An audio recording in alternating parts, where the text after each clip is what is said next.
Hello everyone, welcome to my channel Marks Mantra. So आज हम करेंगे equation of a line in a space. तो सबसे पहले उसका एक फॉर्म है, तो देखते हैं हमें को क्या फाइंड करना। हमको फाइंड करना है equation of a line through a given point and parallel to a given vector B. ये वेक्टर वैसे कुछ भी हो सकता है, यहाँ पर ये बी बुक में दे रखा है। तो चलिए देखते हैं किस तरीके से हम फाइंड कर सकते हैं। क्वेश्चन क्या कह रहा है या जो हम इक्वेशन जो निकालना चाहते हैं वो क्या कह रहा है। हमको एक इक्वेशन निकालनी है लाइन की जो एक पॉइंट से पास करता हो। अच्छा, यानी एक लाइन है जो इस पॉइंट से पास करती है। पॉइंट इसको ए मान लेते हैं, ठीक है। पोजीशन वेक्टर है, ऑब्वियसली ए पॉइंट कह रहा है तो। और एक गिवन वेक्टर है, कोई भी एक वेक्टर है। मान लीजिए, चलिए ऐसे मान लेते हैं ये गिवन वेक्टर बी है, ये एक वेक्टर बी है।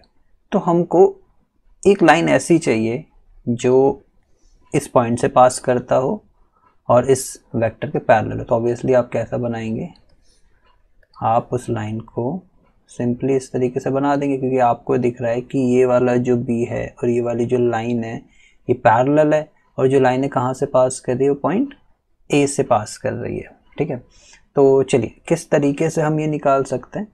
तो अब इक्वेशन जब कभी भी निकालनी होती है, इक्वेशन के लिए हमने क्लास 11th में भी करा था कि इक्वेशन के लिए हमें हमेशा एक अननोन पॉइंट लेना होता है। एक क्या लेना होता है, अननोन पॉइंट लेना होता है।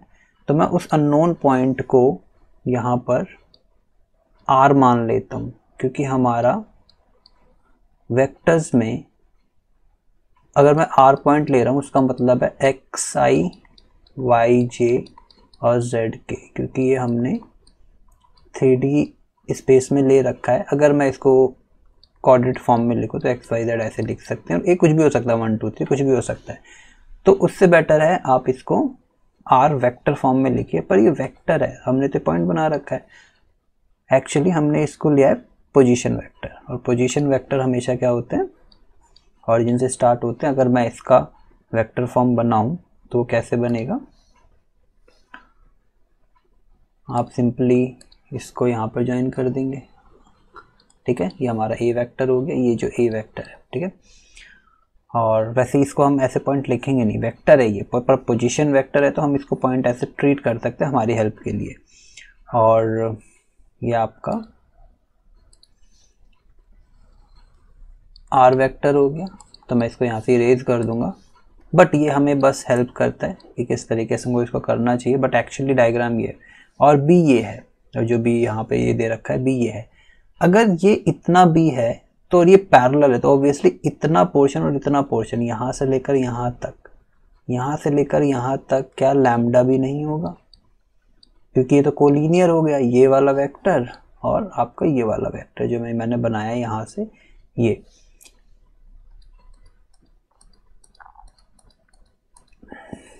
लैम्डा भी, ये जो पिंक वाला है और ये जो ग्रीन वाला, ये वाला जो वेक्टर है ये लैम्डा भी हो गया। अच्छा, तो ये तो triangle law of addition follow कर रहा है। क्यों? क्योंकि a प्लस लैम्डा बी ही r के बराबर होगा, और यही हमारी इक्वेशन भी होती है, r is equal to a plus lambda B.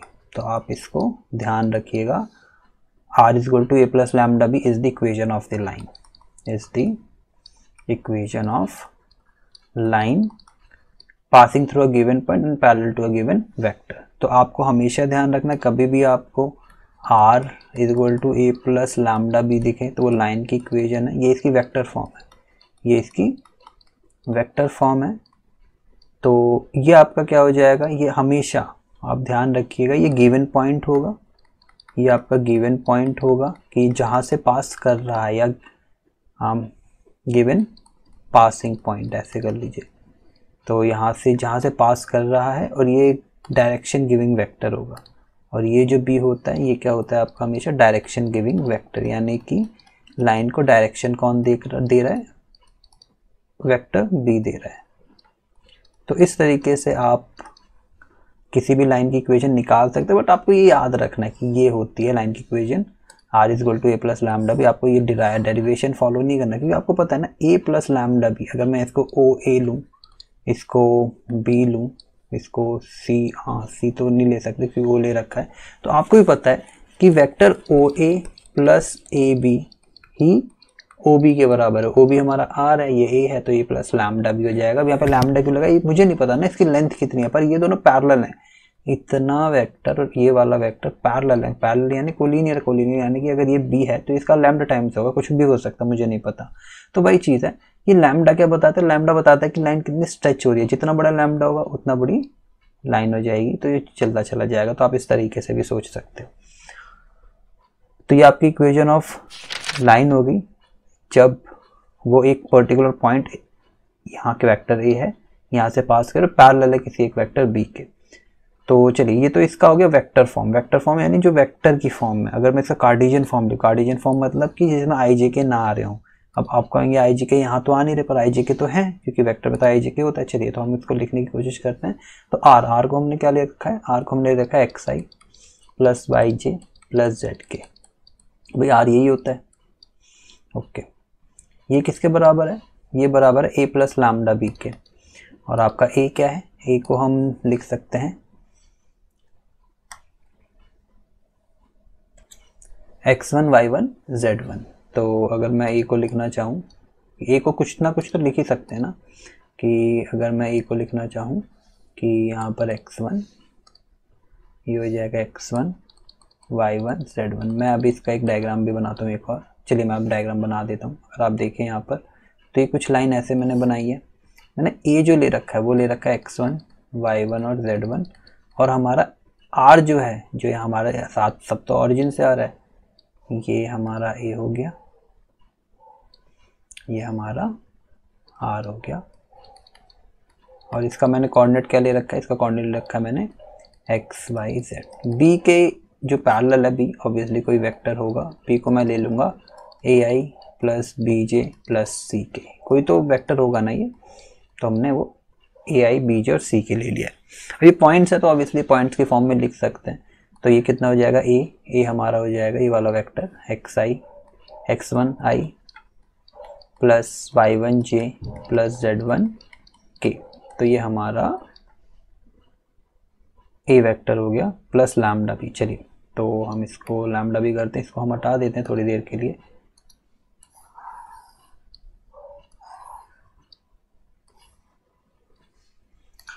Plus lambda भी प्लस लैम्डा बी, बी हमने क्या ले रखा है, ए आई प्लस बी जे प्लस सी के।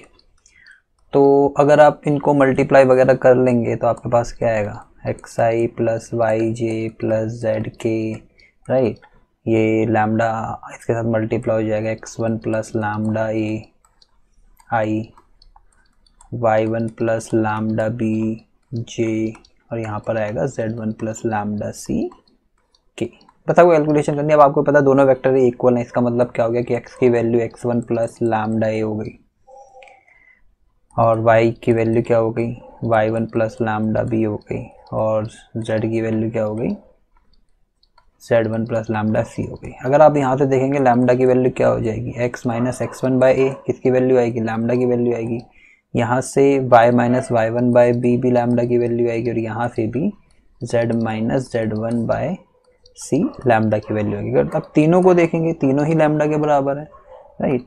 सो आपकी जो कार्टेशियन फॉर्म होगी वो x minus x1 by a is equal to y minus y1 by b is equal to z minus z1 by c. वो लैम्डा के बराबर होगा, आपको लिखना है लिखिए, नहीं लिखना मत लिखिए, पर लैम्डा हम छोड़ भी दें तो इसको हम कार्टेशियन फॉर्म कहते हैं, जिसमें आपकी आई जे के नहीं आएंगे। ये कार्टेशियन फॉर्म होगी, वेक्टर फॉर्म में आते हैं। अगर आपको उसको आई जे के करके लिखना है लिखिए, पर अगर आपको कार्टेशियन फॉर्म लिखनी होगी, आपको इस फॉर्म में लिखनी होगी। तो आप इसको ध्यान रखिएगा कि हम कैसे कार्टेशियन फॉर्म लाएं। और ये इक्वेशन किसकी होती है, इक्वेशन लाइन की होती है कार्टेशियन फॉर्म में, जहाँ पर x1 y1 z1 क्या है, ये वो पॉइंट्स है जहाँ से लाइन पास कर रही है, और इसके नीचे ए बी सी आपके डायरेक्शन गिविंग वेक्टर्स के कंपोनेंट हैं। आप इसको ध्यान रखिएगा। और एक्स वाई जेड तो अननोन होगा ही होगा। हमको कैसे भी करके अगर लाइन की जितने भी क्वेश्चंस बनेंगे, आप सबसे पहले हिट करो कि उसकी डायरेक्शन क्या होगी, यानी कि ए बी सी के वैल्यूज को फाइंड करने की आप कोशिश करो। चलिए कुछ क्वेश्चंस देखते हैं, उससे आपको ज़्यादा समझ में आएगा ये, और ये सिर्फ थ्योरी पार्ट था। तो चलिए कुछ क्वेश्चंस देखते हैं। तो हमारे पास एग्जाम्पल नंबर 6 है, कितना ईजी है, आइए देखिए कैसे करना है। Find the vector in the Cartesian equation of the line through the point 5 2 and -4। अच्छा, अब इसका डायग्राम अब बना के देखिए। एक हमें लाइन की इक्वेशन निकालनी है जो 5, 2 और -4 से पास करे, ओके, और पैरेलल हो इस वेक्टर के, पैरेलल हो 3i plus 2j minus 8k के, यानी कि हमको इस ग्रीन लाइन की इक्वेशन निकालनी है। ऐसे डायग्राम बनेगा, देखिए ग्रीन लाइन और ये ब्लैक वाली लाइन, ब्लैक वाला वेक्टर पैरेलल है, ठीक है। तो हमको पता है कि एज, या वैसे लेट कर लेंगे यहाँ पर, आपको पॉइंट तो पता है ना, तो पॉइंट क्या हो जाएगा, ए वेक्टर जो हो जाएगा वो तो 5i प्लस 2j माइनस 4 के हो जाएगा, क्योंकि हमने ए क्या लिया था, हमने ए लिया था वो वेक्टर जहाँ से लाइन पास करती है, पॉइंट जहाँ से लाइन पास करती है, पोजीशन वेक्टर है इसलिए पॉइंट कह रहे हैं। पैरेलल है इसके, तो b की वैल्यू क्या हो गई, 3i plus 2j minus 8k, तो हम डायरेक्टली भी कर सकते हैं। तो therefore equation of required line, तो पहले वेक्टर इक्वेशन निकाल लेते हैं। तो वेक्टर इक्वेशन क्या होती है, r is equal to a plus lambda B, आप डायरेक्टली करिए। तो r को तो ऐसे ही छोड़ दिया, अननोन है, x y z भी पुट कर सकते हैं आप। यहाँ पर a की value 5i plus 2j minus 4k plus lambda, b की value 3i plus 2j minus 8k। तो ये आपकी इक्वेशन ऑफ लाइन होगी वेक्टर फॉर्म में, आप इसको ऐसे ही छोड़ दीजिए, राइट। सो अब कार्टेशियन फॉर्म में करते हैं। तो कार्टेशियन फॉर्म में कैसे करेंगे आप, या तो डायरेक्टली कर सकते हैं। आप देखिए हमने क्या था कार्टेशियन फॉर्म कि x minus x1 by a is equal to y minus y1 by b is equal to z minus z1 by c. ऐसा कुछ नहीं कि आपको याद रखना है, अभी मैं बताता हूँ आपको कैसे करना है। तो x1 क्या है, x1 y1 z1 क्या है, जो हमारे पॉइंट जहाँ से लाइन पास कर रही है। तो x minus 5 is equal to y minus 2 is equal to z minus -4, और नीचे क्या आएंगे इसके डायरेक्शन, गिविंग वेक्टर के कंपोनेंट, यानी जो इसको डायरेक्शन दे रहा है, डायरेक्शन तो b दे रहा है, और b के कंपोनेंट क्या है 3, 2 और -8। तो ये आपका फाइनल आंसर हो जाएगा। तो x minus 5/3 is equal to y minus 2/2 is equal to z plus 4/-8। तो ये आपका कार्टेशियन फॉर्म हो गया, ये आपका कार्टेशियन फॉर्म हो गया, और ये आपका वेक्टर फॉर्म हो गया, क्योंकि ये वेक्टर की फॉर्म में। अब आपको अगर ये फॉर्मूला लर्न नहीं है, आप देखिए कैसे करेंगे। आपको पता है ना कि ये जो r है, ये क्या है, r xi plus Y J plus Z की, ये जल्दी से करने के तरीका है कि आप अगर भूल जाते हैं, और यहाँ पर 2j माइनस 4k है, ठीक है, और मैं इसको लिख लूँ plus lambda 3i plus 2j minus 8k। आप क्या करो, मिनिमम में इसको इधर ले जाओ, तो x माइनस आई वाला i के साथ ही माइनस होगा ना, तो x माइनस 5 हो जाएगा।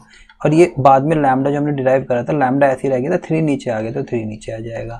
ऐसे ही y माइनस, अब y j के साथ कर लो, y माइनस 2 आ जाएगा, और यहाँ पर j के साथ 2 है तो उसका अपॉन में कर दो।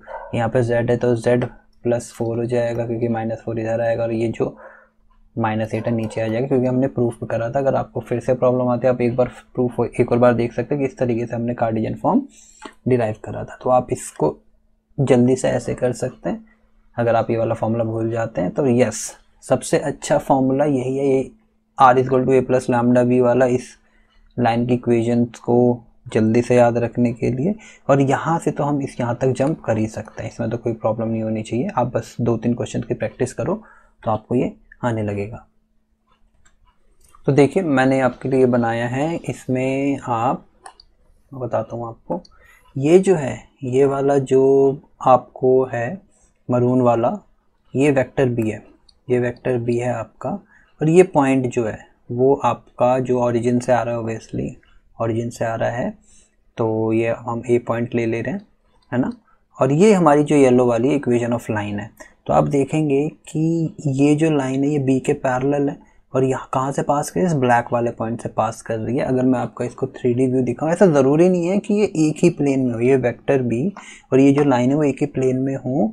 बट अगर यहाँ मैं इसको देखूँ, अगर मैं इसको यहाँ पर देखूँ किस तरीके से आपका है, तो आप देखिए, तो ये देखिए ये आपका मूव कर रहा है ना। अगर मैं इसका प्लेन देखना चाहूँ तो ये इस तरीके से ही है, क्योंकि एक कोई ना कोई ऐसा प्लेन तो होगा ही ना जो इन दोनों चीज़ों को कंटेन कर लेगा, क्योंकि ये तो लाइंस हैं। तो एक प्लेन ऐसा हमेशा होगा जो दोनों चीज़ों को कंटेन कर लेगा। तो ये इस तरीके से है।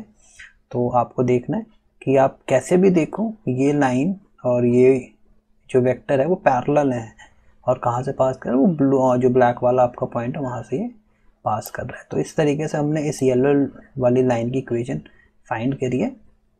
तो चलिए अब नेक्स्ट इक्वेशन देखते हैं। नेक्स्ट इक्वेशन क्या है, चलिए तो अब हम करते हैं equation of line passing through two given points, यानी कि एक लाइन जो दो पॉइंट से पास कर जाए। यानी कि आपके पास एक पॉइंट है x1, y1 और z1, और एक गिवन पॉइंट है x2, y2 और z2। बहुत इजी है, कुछ भी नहीं है।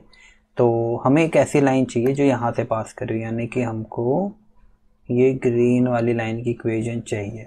ओके, तो भाई इक्वेशन निकालनी, तो एक अननोन पॉइंट मानोगे, है ना, एक्स वाई जेड, जो मैं वैसे बोल देता हूँ आर, है ना। वैसे आर यहाँ पर नहीं है, आर आपका आर ओरिजिन से है, पर हम इन सब चीज़ों में जाएंगे तो आप वैसे हाँ समझना चाहिए, मना नहीं है, पर अगर आपको चीज़ें ईजी बनानी है, आप ये जो वेक्टर लिया है ना पॉइंट को, पोजीशन वेक्टर को, आप ऐसे आर लिख सकते हो, इसको आर लिख सकते हो।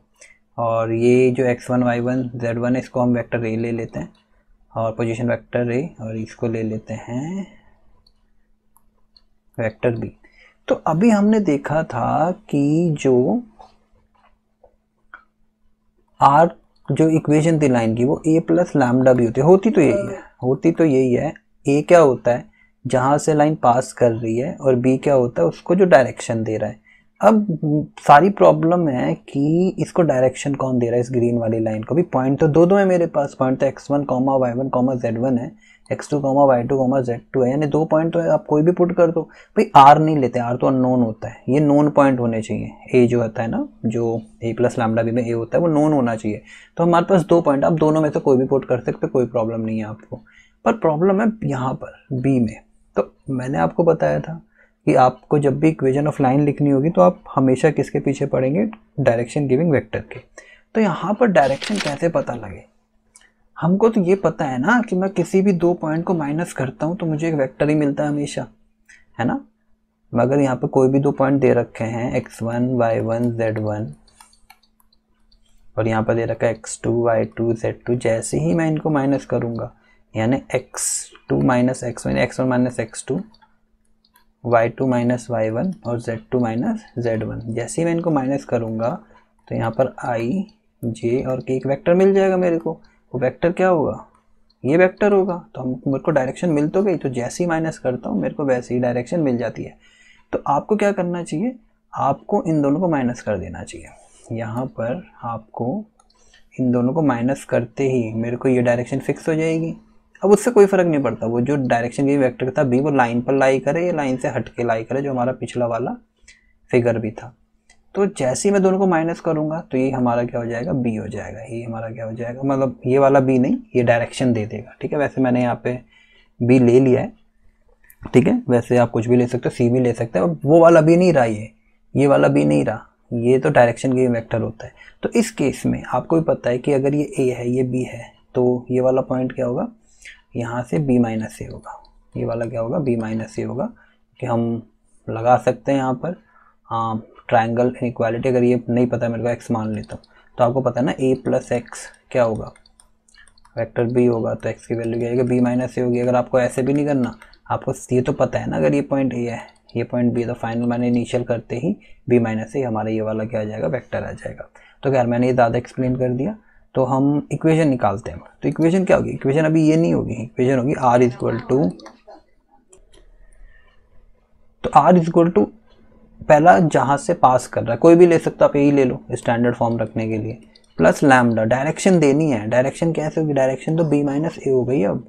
तो आपको कुल मिला के डायरेक्शन देनी है यहाँ पर, बस। तो अब सिमिलरली अगर मैं इसका कार्टेशियन फॉर्म लिखूँ, ये चलिए डायरेक्ट लिखते हैं, कार्टेशियन फॉर्म एक बार डायरेक्ट लिखते हैं, तो हमारी वेक्टर फॉर्म हो गई, ये हमारी क्या हो गई, वेक्टर फॉर्म हो गई। कार्टेशियन फॉर्म लिखते हैं, कार्टेशियन फॉर्म डायरेक्ट लिखने की कोशिश करते हैं। हमें पहले से ही पता है कि मन ही मन में कि यहाँ पर भी वैसे मैं प्रूफ करूँगा, एक बार ट्राई करते हैं। यहाँ पर एक्स वाई जेड होगा, फिर ये इधर आके माइनस होगा ए, तो ये अपना x1 y1 z1 लाएगा, तो x minus x1, y minus y1 और z माइनस z1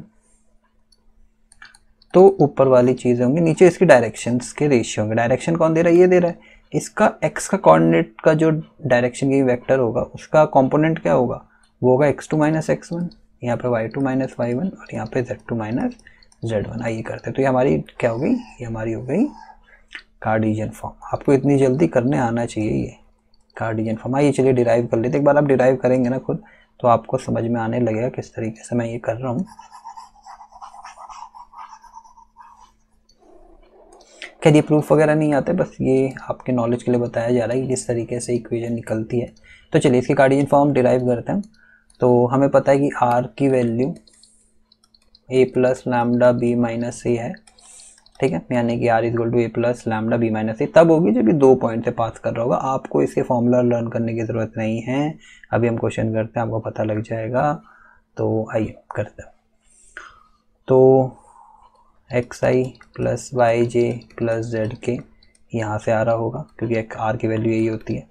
और a हमने क्या ले रखा है, x1i plus y1j plus z1k। बस इसमें आपको थोड़ा पेशेंस रखने की ज़रूरत है और पेशेंस रखिए और आप आराम से निकाल पाएंगे।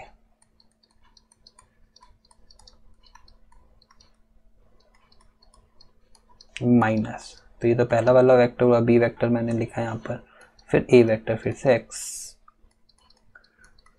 y1j plus z1k। तो ये आपका आ गया। तो आप इसको सिंपली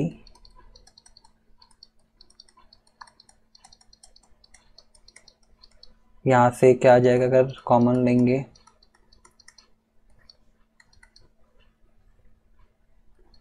y2 माइनस y1 आ जाएगा। i वाला एक कॉमन ले रहा हूँ, j वाले कॉमन ले रहा हूँ, k वाले कॉमन ले रहा हूँ। इसमें सच तो कोई प्रॉब्लम आनी नहीं चाहिए। इसके बाद आप क्या करेंगे,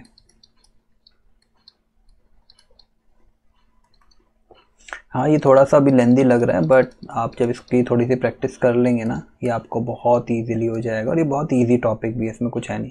तो आप डायरेक्टली अगर यहाँ पे देखें तो आप जैसे ही इसको यहाँ पे लाके माइनस करेंगे तो x माइनस x1 आई आ जाएगा, इसको इसके साथ माइनस करा, इसको इसके साथ करा तो y माइनस y1j आ जाएगा और यहाँ पे z माइनस z1 k आ जाएगा। कैसे करा मैंने इसको इसके साथ माइनस करा, इसको इसके साथ माइनस करा और इसको इसके साथ माइनस करा। और वो किसके बराबर होगा, वो बराबर होगा लैम्डा टाइम्स ऑफ, हाँ चलिए मैं अगर आप इसको साथ में लिखना चाहते हैं आप साथ में लिख लो, i plus lambda times of y2 minus y1j plus lambda times of z2 minus z1k। देखना आप मैंने क्या करा था मन ही मन में, पहले मैंने इसको ये जो था ऊपर इस वाले पॉइंट को इधर लाके माइनस कर लिया था तो मेरा x माइनस x1 ये रहा, y माइनस y1 ये रहा, z माइनस z1 ये रहा। अब हर बार लैम्डा के बराबर है ना, अगर आप फिर से वही करना है जो हमने पिछले वाले प्रूफ में करा था, फिर से वही करना है हमें, कुछ अलग नहीं करना। तो x माइनस x1 की value lambda times of x2 minus x1 हो जाएगी, y माइनस y1 की value y2 minus y1 lambda times हो जाएगी और फिर z माइनस z1 की value lambda times of z2 minus z1 हो जाएगी। तो x minus x1 by x2 minus x1 आया ना लैम्डा का बराबर, और यहाँ भी y minus y1 upon y2 minus y1 आया लैम्डा के बराबर, और लास्ट में भी z minus z1 upon z2 minus z1 भी लैम्डा के बराबर आया। ऐसा है तो तीनों ही बराबर है। तो x minus x1 by x2 minus x1, y minus y1 upon y2 minus y1 और z minus z1 upon z2 minus z1। इसको लैम्डा के बराबर रखना रखिए, नहीं रखना मत रखिए। देखिए जो हमने डायरेक्टली करा था वही चीज़ फिर से आ गई है। तो इस तरीके से आपको ये पता होना चाहिए, इतना इसमें टाइम नहीं लगना चाहिए। चलिए इसका एक रिलेटेड क्वेश्चन करते हैं, फिर आपको ज़्यादा समझ में आएगा। और हम इसमें ये सब फॉर्मूला वगैरह याद नहीं करेंगे क्योंकि याद करने में बहुत ज़्यादा प्रॉब्लम होगी। और बच्चों को लगता है कि अगर अब उन्होंने 3D वेक्टर के फॉर्मूला लर्न कर लिए तो उन्होंने ये टॉपिक कर लिया, पर ऐसा कुछ भी नहीं है। ये फॉर्मूला बेस्ड नहीं है चैप्टर, ये लॉजिक बेस्ड है। आपको प्रैक्टिस करनी पड़ेगी इसकी।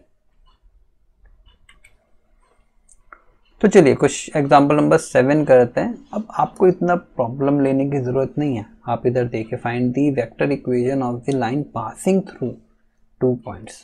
ये 2 पॉइंट से पास कर रहा है ना। अब देखिए कितने इजीली हम कर लेंगे, है ना। तो ये पॉइंट है। तो आप ऐसा सोचो कि जो इक्वेशन होती है लाइन की वो होती है a प्लस लैम्डा बी, बात खत्म। b क्या होता है, आपका कोई भी पॉइंट होता है जहाँ से वो पास कर रहा है, तो हम लेट कर लेंगे a क्या हो गया यहाँ पर, ये वाला पॉइंट ले लो, ये वाला पॉइंट ले लो, इससे कोई फर्क नहीं पड़ता, तो आप ये वाला ले लो। तो -1i plus 0j plus 2k आ गया। b क्या होता है, b होता है डायरेक्शन गिविंग वेक्टर। b क्या होता है, जो उसको डायरेक्शन देता है, जिसको डायरेक्शन देता है, डायरेक्शन गिविंग वेक्टर, ठीक है, ये आपका b होता है। तो b, इसको डायरेक्शन कौन दे रहा है, इसको डायरेक्शन तो ये चीज़ दे रही है भाई। अब यहाँ से डायरेक्शन निकालना है तो डायरेक्शन कौन दे सकता है, डायरेक्शन इन दोनों पॉइंट को जैसे ही माइनस करूँगा डायरेक्शन फिक्स हो जाएगी। फिर दो पॉइंट को माइनस करते ही ना आपको हमेशा डायरेक्शन मिल जाती है। तो इन दोनों को माइनस कर लो आप, तो जैसे कि b करेंगे तो b क्या हो जाएगा, 3 माइनस -1 है ना, 3 minus -1i plus 4 minus 0 j 4 minus 0 फिर 6 माइनस 2 की डायरेक्शन फिक्स हो गई। ये क्वेश्चन खत्म हो गया। तो 3 4 हो जाएगा, 4i plus 4j plus 4k, बस ये वेक्टर b आ गया हमारा। तो therefore equation of required line vector form कह रहा है तो सही है, ये तो आ जाएगी r इक्वल टू a कितना हमने ले रखा है, ये -1i plus 0j plus 2k plus lambda b क्या आया हमारा, 4i plus 4j plus 4k। अब लैम्डा तो कांस्टेंट है, अगर आप यहाँ पर चाहें तो आप ये पॉइंट भी रख सकते हैं, 3 4 और 6, 3i, इसकी इक्वेशन ये भी हो सकती है, 3i plus 4j plus 6k plus lambda. अब यहाँ पे अगर ये 4 आगे बाहर ले ले, अगर ये 4 बाहर ले ले तो 4 lambda i plus j plus k भी कह सकता है, और इस 4 लैम्डा को वो t भी कह सकता है, म्यू भी कह सकता है। अब यहाँ प्रॉब्लम के कुछ भी नहीं चेंज है, दोनों सेम इक्वेशन है, दोनों ही सेम इक्वेशन है, बस वो लिखने के तरीके यहाँ पर अलग है। वो एक जो पॉइंट है जनरल पॉइंट वो चेंज कर दिया जो यहाँ से पासिंग थ्रू है, पर हाँ ये आगे जाके वही चीज़ बनेगी, लाइन सेम ही आएगी दोनों की, ब्लैक वाला ही बनेगा। अब यहाँ डायरेक्शन की वेक्टर के साथ क्या होगा, डायरेक्शन ही तो चाहिए थी, चाहे वेक्टर इतना बड़ा हो जो ये वाला है, चाहे वेक्टर छोटा हो, डायरेक्शन तो दोनों के सेम है जो नीचे वाला है, क्योंकि इनके डायरेक्शन रेशियोज या डायरेक्शन कोसाइन सेम होंगे। इनके डायरेक्शन रेशियो तो अलग है, इसके 4 4 4, इसका 1 1 1 है, पर इनका डायरेक्शन रेशियो सेम है। हाँ डायरेक्शन कोसाइन सेम है। डायरेक्शन कोसाइन क्या होता है, डायरेक्शन कोसाइन जब इनको यूनिट वेक्टर बनाएंगे ना, जो भी हमारा कॉम्पोनेंट होंगे वो आपको डायरेक्शन कोसाइंस होंगे, तो इनके डायरेक्शन कोसाइन सेम है, डायरेक्शन रेशियो अलग है, 4 4 4 और 1 1 1 इनके डायरेक्शन रेशियोज हैं। पर डायरेक्शन कोसाइन निकालोगे तो आप इसका आएगा 1/√3 1/√3 1/√3, वो आप चेक कर सकते हो, हमने वेक्टर्स में करा भी था। पर आपको बस ध्यान क्या देना है, आपको बस डायरेक्शन पे ध्यान देना है, लाइन की डायरेक्शन क्या है, वो कहाँ से पास कर रहा है, कोई भी एक पॉइंट ले सकते हैं, इक्वेशन सारी सेम होती हैं। चलिए ये वाला क्वेश्चन करते हैं। Example 8, the Cartesian equation of a line this is, ये दे रखी है, find the vector equation of the line. कितना आसान क्वेश्चन है। अब यहाँ पर बच्चे क्या गलती करते हैं, हमारे पास ये इक्वेशन है भाई, ये इक्वेशन है, आपको ना इसको जनरल इक्वेशन से कंपेयर करना होता है, आप इससे नहीं कर सकते। वैसे इसका जो ए वेक्टर होगा, ए वेक्टर क्या होगा यहाँ पर, ए वेक्टर होगा हमारा -3i plus 5j minus 6k, right. और आपका बी वेक्टर क्या होगा, डायरेक्शन ये वेक्टर, यानी ये नीचे वाले जो कंपोनेंट होते हैं ये डायरेक्शन देते हैं, तो इसका 2i प्लस 4j और यहाँ पर कितना हो जाएगा प्लस 2k। तो ये आपका डायरेक्शन ये वेक्टर होगा। जो इक्वेशन होगी वेक्टर इक्वेशन वो क्या होगी, -3i plus 5j minus 6k plus lambda 2i plus 4j plus 2k। अब ऐसा क्यों हो गया, यहाँ पे वैसे कैप आप लगा लीजिएगा, एग्जाम में कैप लगाना इंपॉर्टेंट है। भाई हमने कंपेयर करा इसे, हमने कंपेयर किसके साथ करा, हमें पता है ना कि x minus x1 upon a होता था, y minus y1 upon b होता था, और z minus z1 upon c होता था। आप खुद देखो जब यहाँ पर +3 है तो ये x माइनस -3 रहा होगा ना, तो इसीलिए आपका जो a बना, जो x1 बना वो आपका क्या बना, -3 बना। y1 तो चलो ठीक है, z1 भी z -6 होगा ना, इसलिए z1 की वैल्यू कितनी बनी आपकी, -6 बनी, और नीचे तो सही है सब कुछ, तो 2 4 और ये हो गया। यहाँ पे माइनस भी होता ना तो यहाँ पे माइनस लगा देते फिर प्लस की जगह, ये आप ध्यान रखिएगा। तो ये बहुत ईजी था। तो चलिए अब हम करते हैं एंगल बिटवीन टू लाइंस। ठीक है, तो हमारे पास दो इक्वेशन है ऑब्वियसली, एक आर तो सेम ही होगा ना, r is equal to a one plus lambda b one और r is equal to a two plus lambda b two. R तो सेम होता है, एक्स वाई जेड सेम होता है। अभी दो लाइन है जो अपने 10th में पढ़ा था, इज इक्वल टू 7 भी, एक्स वाई तो सेम ही होगा ना, वही चीज़ है, बस ये 3D में आ गया है थोड़ा। ठीक है, तो ध्यान रखिएगा और ये मत करिएगा कि अगर ये लाइन की इक्वेशन 2D में होती है तो ये 3D में लाइन की इक्वेशन होनी चाहिए। नहीं नहीं नहीं, ये प्लेन की इक्वेशन होती है, क्योंकि एक लाइन अगर 3D में देखते हैं तो पीछे की साइड प्लेन होता है, तो मैं आपको बताऊंगा कैसे, बट फिलहाल जब हम प्लेन करेंगे तब, तो यहाँ पर आर सेम रहेगा। तो अगर मैं इसका फिगर बनाऊँ तो पहली जो ग्रीन लाइन बना लेते हैं, ये आपका ये हो जाएगा, ये लैम्डा, हाँ ये पॉइंट तो कुछ नहीं ले सकते यहाँ पर, हमको एक इसके डायरेक्शन गिविंग वेक्टर ले लेते हैं, ये लैम्डा बी होगा ये वाला। ठीक है, तो इसका पैरेलल नहीं बना, चलो इसको हम पैरेलल बना लेते हैं थोड़ा। ठीक है, ये आपका वेक्टर बी हो जाएगा। और जो दूसरी लाइन है, अब एंगल पूछ रहे हैं तो चलिए इंटरसेक्ट करवा लेते हैं। वैसे चलिए इंटरसेक्ट करा लेते हैं, ज़रूरी नहीं इंटरसेक्ट हो, नीचे से भी जा सकती है लाइन, पर चलिए इंटरसेक्ट फिलहाल के लिए करा लेते हैं, या इसको हम दूसरा कलर देते हैं। चलिए, तो ये दिया, ये आपका फिर से ये A2 हो जाएगा, ये A1 है, ये B1 है, ये A2 है, इसका B2, इसको भी डायरेक्शन कोई ना कोई तो दे ही रहा होगा। चलिए ब्लैक वाला कर लेते हैं B2। तो आपको ये ध्यान रखना है कि जो लाइन का सब कुछ होता है वो उसका B1 B2 होता है, मतलब B होता है उसके डायरेक्शन गिविंग वेक्टर जो है वो उसका सब कुछ होता है। तो यानी कि जो लाइन के बीच का एंगल होगा ना, वो एंगल इनके B1 B2 के भी बीच का एंगल होगा, सेम होगा। कैसे, ये पैरेलल है ना, इस क्या मैं इस वाली B2 को, इस वाले B2 को, इस वाले B2 को उठा के मैं यहाँ पे नहीं रख सकता। देखिए अगर आप ध्यान से देखोगे तो, अगर मैं इन दोनों को हटा दूँ कि A1 A2 तो मेरे काम के नहीं है, तो क्या ये वाला एंगल जो थीटा है और ये वाला एंगल सेम नहीं है? सेम है ना, क्योंकि ये लाइन और ये लाइन तो पैरेलल है ना, और ये लाइन और ये लाइन भी पैरेलल, तो करस्पॉन्डिंग एंगल के अकॉर्डिंग ये दोनों भी आपके इक्वल ही होंगे। तो हमको ये पता लगा जो लाइन के बीच का एंगल होता है वही इनके B1 B2 के बीच का एंगल होता है। तो हम मान लेते हैं कि अगर मैं इसको थीटा मानूं तो let theta be the angle between given lines. तो आप सीधे लिखो, आपको पता है ना दो वेक्टर के बीच का एंगल कैसे निकलता है, कॉस ए डॉट बी वाले फॉर्मूले से। तो वहां से क्या कॉस थीटा की value B1 dot B2 upon में mod of B1 mod of B2 नहीं आएगा? यही आपका फिर फॉर्मूला बन गया, यही आपका फॉर्मूला बन चुका है एंगल बिटवीन टू लाइंस का। तो ऐसा कुछ नहीं है कि आपको बहुत ही बड़ी चीज़ जाननी है, आपको बस ये जानना था कि लाइन के बीच का एंगल उनके डायरेक्शन गिविंग वेक्टर के बीच का एंगल होता है। चलिए हम इसका थोड़ा सा 3D फिगर देखते हैं और देखते हैं कि जो हम बोल रहे हैं वो ठीक है। देखिए ये मैंने दो लाइंस ड्रॉ करी हैं जो इंटरसेक्ट कर रही हैं, एक ब्लू वाली और एक येलो वाली। अगर मैं इसका 3D व्यू देखना चाहूँ तो आप ये देखिए, ये दोनों लाइन इंटरसेक्ट करिए। हो सकता है इनके प्लेन अलग हो सकता है, उससे कोई प्रॉब्लम नहीं। अगर प्लेन चलिए अलग करते हैं, प्लेन का मतलब क्या है, इस वेक्टर को, इस लाइन को उठा के मैं नीचे रख सकता हूँ ना, पर मैंने इसकी डायरेक्शन चेंज नहीं करी, डायरेक्शन तो सेम है। पर क्या अब ये एंगल बना रहे अगर आप इस वाले प्लेन से देखिए एंगल तो बन रहा है। अब मैं क्या करता हूँ, मैं इस वाले जो डायरेक्शन के वेक्टर है इसको मैं उठा के इसके ऊपर रखता हूँ यहाँ पर, है ना। अब मैं इसको पैरेलल ही रखा हुआ है, देखिए पैरेलल ही रखा हुआ है, तो आप देख पा रहे हैं।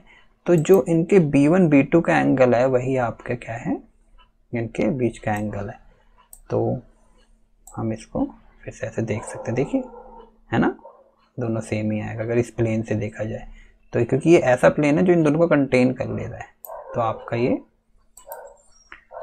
सेम ही होगा, ये जो एंगल होगा और ये जो एंगल होगा दोनों बराबर होगा। आपको एंगल निकालना है ना, अब आप इसको अंदर भी ले जा सकते हो, उससे कोई फर्क थोड़ा ना पड़ा एंगल होगा। मैं इसको अंदर ले जाऊँ, देखिए अंदर कैसे ट्राई करते हैं। हाँ ये देखिए यहाँ पर है ना, अभी भी देखिए सेम आ रहा है ना दोनों एंगल। मैं इसको अगर अंदर ले जाऊँ,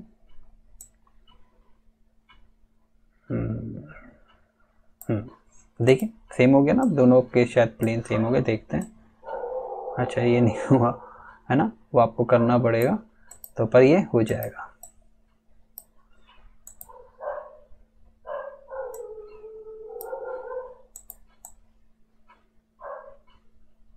मे बी देखें,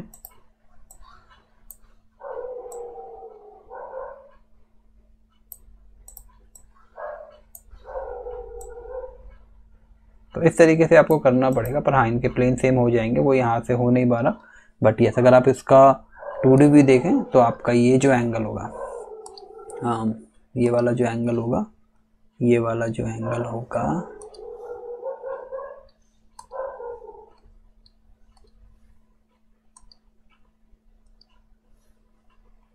आपका ये वाला जो एंगल होगा और ये वाला जो एंगल होगा वो सेम होगा। ये थीटा है तो ये भी आपका थीटा ही होगा, तो आपको ये ध्यान रखना है।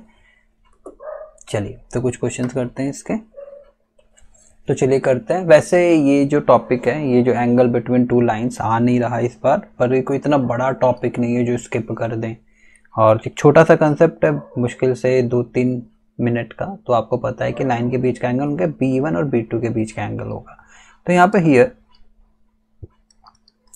B1 लेते हैं। B1 वैसे आपको लिखना होगा कि ये B1 हम ले रहे हैं 2J + 2K है, और आपको फॉर्मूला वगैरह लर्न नहीं करना है इसके, जो वो देता है ना A1 A2 B1 B2 C1 C2 upon under root of A1 square B1 square C1 square into under root of A2 square plus B2 square plus C2 square. खराब की चीज़ है, कुछ है ही नहीं वो बस आपको फैंसी टर्म्स दे दिए हैं इस चीज़ की। तो let theta be the required angle, theta be the required angle. कैसे, अब हमें पता है ना, तो कॉस थीटा क्या होगा, cos theta B1 dot B2 upon में mod of B1 mod of B2, यही होगा। तो बहुत आसान है, B1 डॉट B2 निकाले तो B1 डॉट B2 क्या था, आई वाला आई के साथ, तो 1 इंटू 3 3, 2 इंटू 2 4, 6 इंटू 2 12 अपॉन में mod of B1 under root of 1 का स्क्वायर 2 का स्क्वायर 2 का स्क्वायर, मॉड ऑफ B2 क्या आएगा 3 का स्क्वायर प्लस 2 का स्क्वायर प्लस 6 का। तो ये कितना हो गया, तो ये हो गया 16 19 अपॉन में 4 4 8 9 अंडर रूट 9 इज 3, यहाँ पर 36 और ये 9 और ये 4, तो 49 अंडर रूट 49 इज 7, तो this is 19 upon 21। Cos theta का वैल्यू है, तो थीटा का वैल्यू कितना आ गया, कॉस इनवर्स 19 अपॉन 21। तो ये आपका फाइनल आंसर है, और ये बहुत इजी है, कुछ है नहीं इसमें, कोई इतना बड़ा कंसेप्ट नहीं। हमने ये क्यों करा, हमने इसलिए करा क्योंकि हमें इस कंसेप्ट को 3D में यूज़ करना है, इसीलिए हमने ये करा है। ये आपको पता होना चाहिए कि दो लाइन के बीच का एंगल क्या होता है, दो लाइन के बीच का एंगल उनके डायरेक्शन गिविंग वेक्टर के बीच का एंगल होता है, बस इतना सा कंसेप्ट आपको पता होना चाहिए। तो चलिए अब करते हैं सबसे important topic, distance between two lines. तो सबसे पहले करना है distance between two skew lines. तो सबसे पहले बात, स्क्यू लाइंस क्या होती है। स्क्यू लाइंस क्या होती हैं, स्क्यू लाइंस आपकी वो लाइनें होती हैं जो इंटरसेक्ट भी ना करें और जो पैरेलल भी ना हो। अब ऐसे कैसे हो सकता है कि इंटरसेक्ट भी ना करें, कि मतलब कि अगर पैरेलल हैं तो इंटरसेक्ट नहीं करेंगे, अगर इंटरसेक्ट कर रहे हैं तो पैरेलल होंगे, है ना, ये तो होगा। ये ना एक्चुअली एक प्लेन की बात होती है, 3D में ऐसा नहीं होता। मैं आपको एक चीज़ दिखाता हूँ, ये देखिए, आपको लग रहा होगा ये दोनों लाइनें इंटरसेक्ट कर रही हैं, है ना, क्योंकि आप एक प्लेन में देख रहे हैं इसे, पर ऐसा है नहीं। अगर मैं इसको रोटेट करूँ आपको दिखेगा, ये देखिए ना तो ये पैरेलल है ना ही इंटरसेक्ट कर रही है। क्यों, अब देखिए पैरेलल कहाँ है, ये इनकी डायरेक्शन तो दोनों अलग है, ये ऐसे जा रहा है और ये इस तरफ से आ रहा है ना। तो इनको स्क्यू लाइंस कहते हैं, जो अब ऑब्वियसली आप इसको आगे भी बढ़ाएंगे ना, ये कभी ना इंटरसेक्ट करेगी ना कभी ये पैरेलल होंगी, तो इनको हम स्क्यू लाइंस कहते हैं इन लाइनों को। तो आप इसका ध्यान रखिएगा। अब इनके बीच में हम डिस्टेंस निकालें, भाई डिस्टेंस क्या होगा, डिस्टेंस आपका शॉर्टेस्ट डिस्टेंस लेते हैं। डिस्टेंस तो बहुत सारे हैं, डिस्टेंस तो बहुत सारे हैं, पर शॉर्टेस्ट डिस्टेंस है ना परपेंडिकुलर डिस्टेंस, तो मुझे यहाँ से पता लगेगा। तो मुझे ना ये वाला डिस्टेंस निकालना है। अगर आप देखें तो मुझे कौन सा डिस्टेंस निकालना है, मुझे यहाँ से लेकर ये बन नहीं पा रहा, करके हम ट्राई करते हैं। यहाँ से लेकर यहाँ तक का डिस्टेंस निकालना जो शॉर्टेस्ट डिस्टेंस होगा। वैसे यहाँ हम देख नहीं पाएंगे क्योंकि बहुत डिफ़िकल्ट है, बट हमें शॉर्टेस्ट डिस्टेंस निकालना है जो इनके बीच का डिस्टेंस होगा। तो इसके साथ आ नहीं पाएगा, बट आप ये जो है ना शॉर्टेस्ट डिस्टेंस, हाँ ये वाला, ये जो शॉर्टेस्ट परपेंडिकुलर डिस्टेंस होगा वही आपको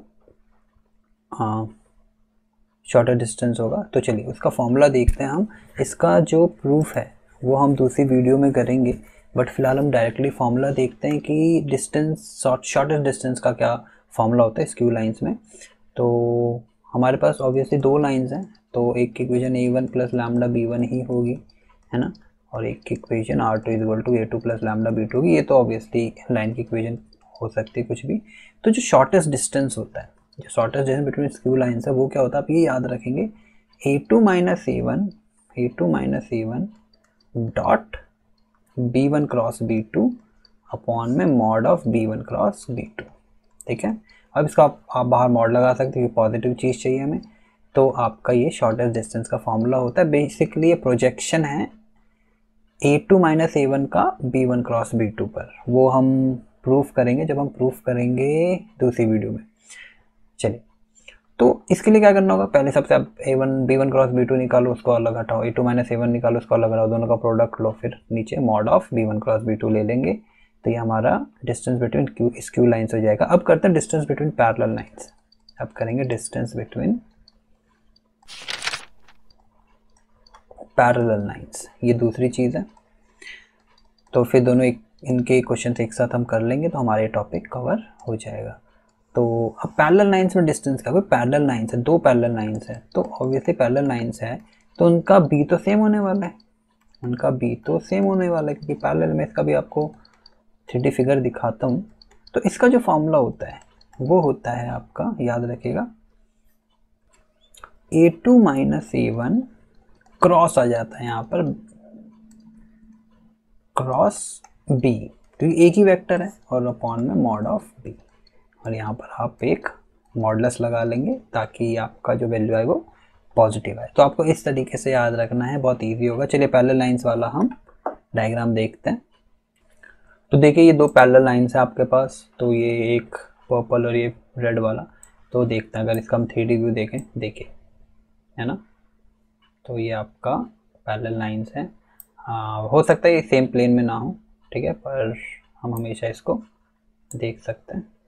तो ये देखिए, है ना, अगर मैं इसका प्लेन चेंज करी, देखिए ये सेम प्लेन में नहीं है, ये वैसे एक हमेशा एक प्लेन तो ऐसा होगा ना, ये यहाँ से अगर मैं इनको ज्वाइन कर दूँ, अगर मैं यहाँ से एक ज्वाइन ऐसे एक शीट डाल दूँ इसके अंदर किसी भी तरीके से, तो वो एक प्लेन में कंटेन हो जाएगा। हाँ ट्राई करें, ट्राई करते हैं, चलिए।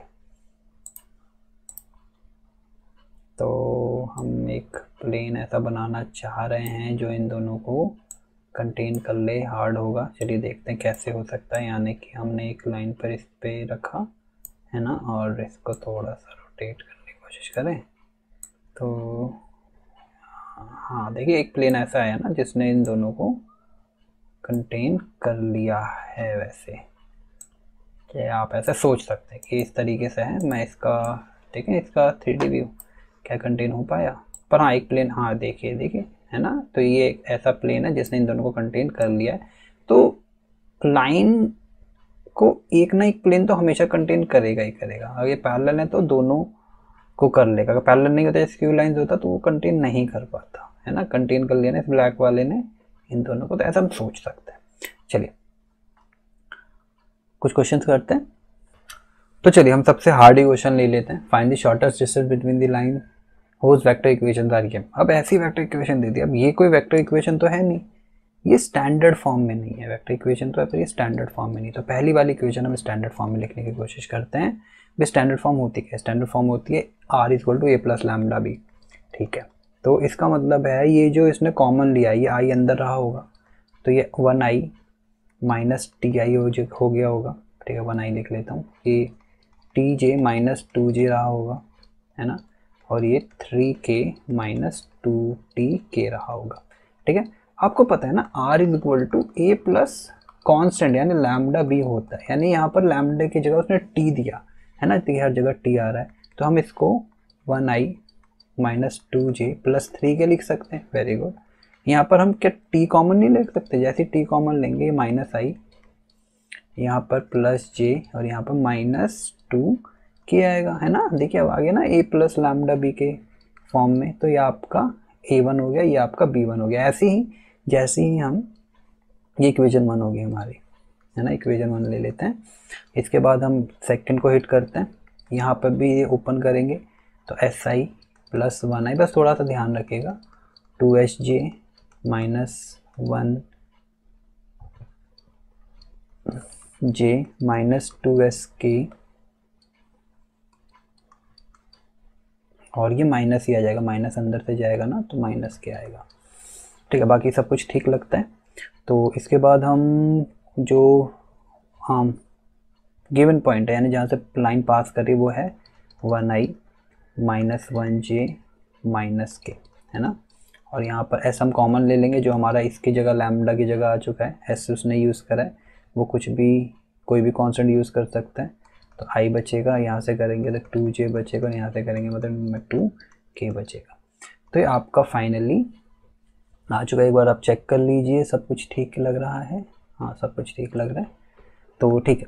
तो आर ये हमारी इक्वेशन 2 हो गई। तो हम यहाँ पर लेट कर लेते हैं, हम लेट a1 का वैल्यू क्या हो जाएगा पहले वाले से, यहाँ से, तो 1i minus 2j plus 3k।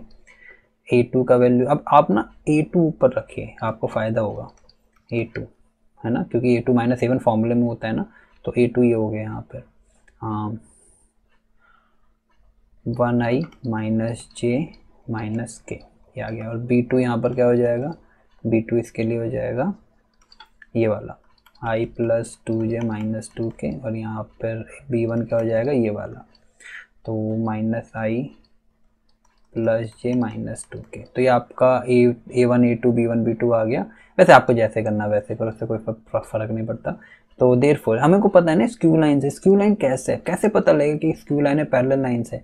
भाई अगर जो लैम्डा के साथ वाला है ये वाली क्वांटिटी जो है, ये वाली क्वांटिटी जो है, दोनों में साफ पता लग रहा है ये इनके डायरेक्शन कोसाइन अलग अलग है। क्योंकि अब डायरेक्टली कैसे पता लगे, आप ऐसा करो a1 बाई a2 निकालो, माइनस 1/1 आया, b1 बाई b2 निकालो 1/2 आया, यानी कि j का कोफिशिएंट इसका कोफिशिएंट बराबर नहीं आया ना, बराबर नहीं आया तो हाँ ये अलग अलग वेक्टर है।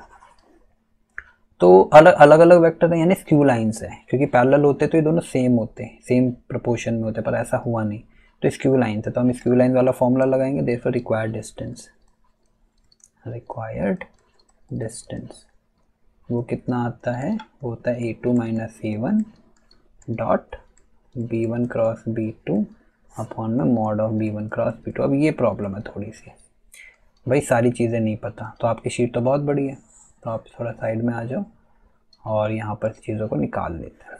चलिए यहाँ पर निकालते हैं। सबसे पहले a2 माइनस a1 की बारी आई। a2 माइनस a1 क्या होगा, a2 minus a1, a2 minus होगा, a2 हमारा क्या रखा, ले रखा, ये ले रखा है i माइनस j माइनस क्या, आप डायरेक्टली लिखो minus a1 i minus 2j plus 3k।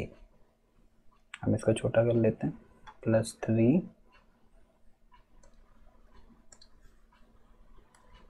ये आया। तो यहाँ पे कैप पाएंगे, कैप आप लगा लो हर बार। तो i माइनस ये अगर मैं देखूँ तो i माइनस i हो जाएगा, माइनस j प्लस 2j हो जाएगा, माइनस k माइनस 3k हो जाएगा, है ना। तो फाइनली आपके पास क्या है, minus i 0i plus j minus 4k, ये हमारा है a2 माइनस a।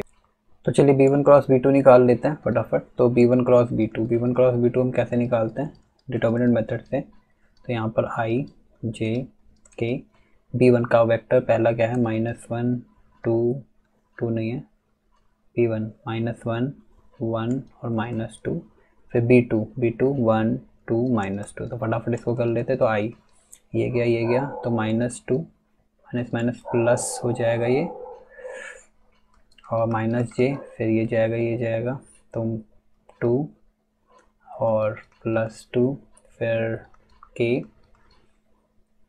-2 -1, तो आपका फाइनली 2i -4j -3 के आपका क्या आ गया b1 क्रॉस b2।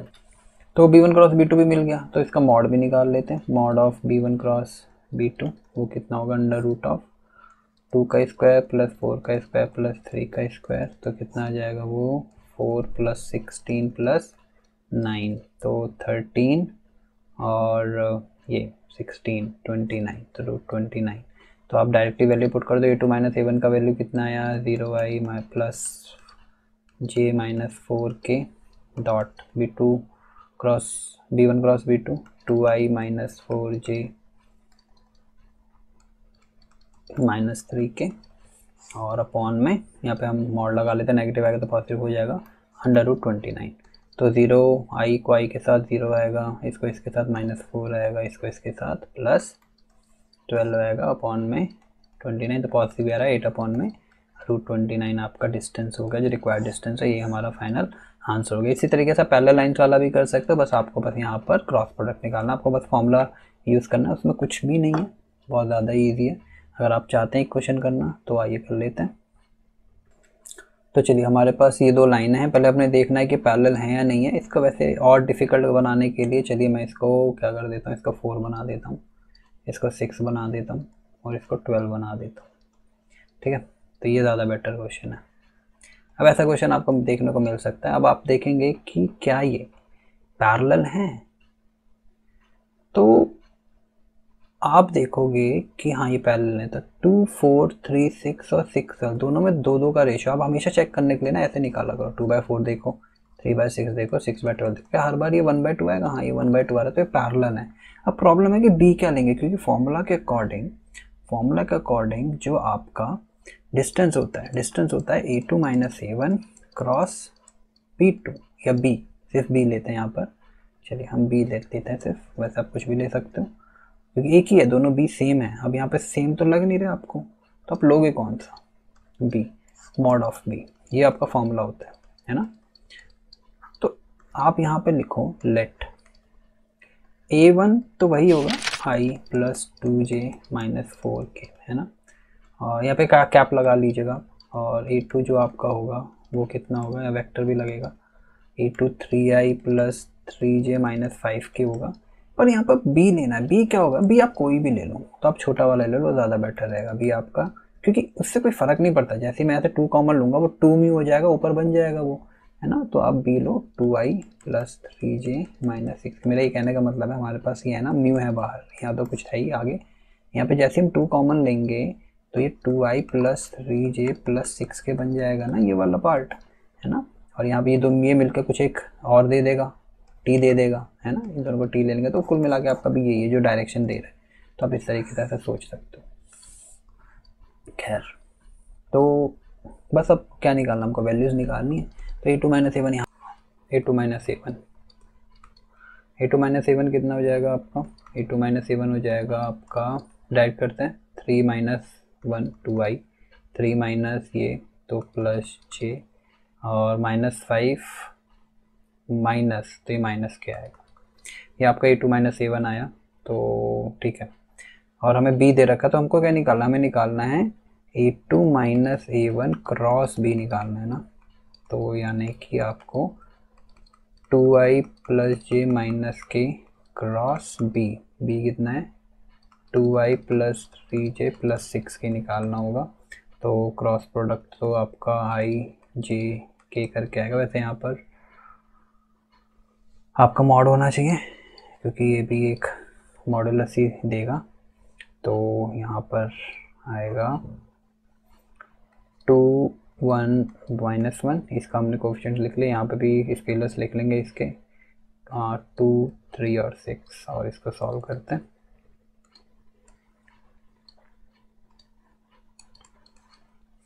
ये जाएगा तो 6 + 3 - j, ये गया 12 + 2 + k 6 - 2, तो ये आपका आ गया 9i -14j + 4k।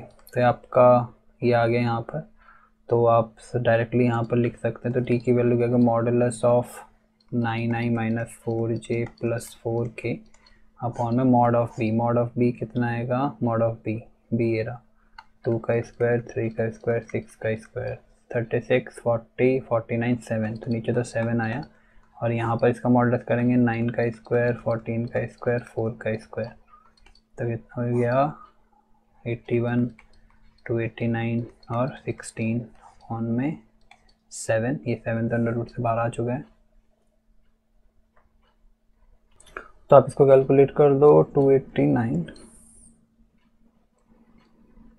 289 और 16 और 81, तो कितना हो जाएगा, तो ये हो जाएगा आपका 10, 16 कैरी 1, 8, 8, 16, 18, 386, रूट 386 बाय 7, ये आपका फाइनल रिजल्ट हो गया। तो बहुत ही ईजी, आप इसको कर सकते हैं इजीली, इसमें कुछ भी ज़्यादा है नहीं। So if you find the video helpful, then like it, share it and subscribe to my channel and keep learning.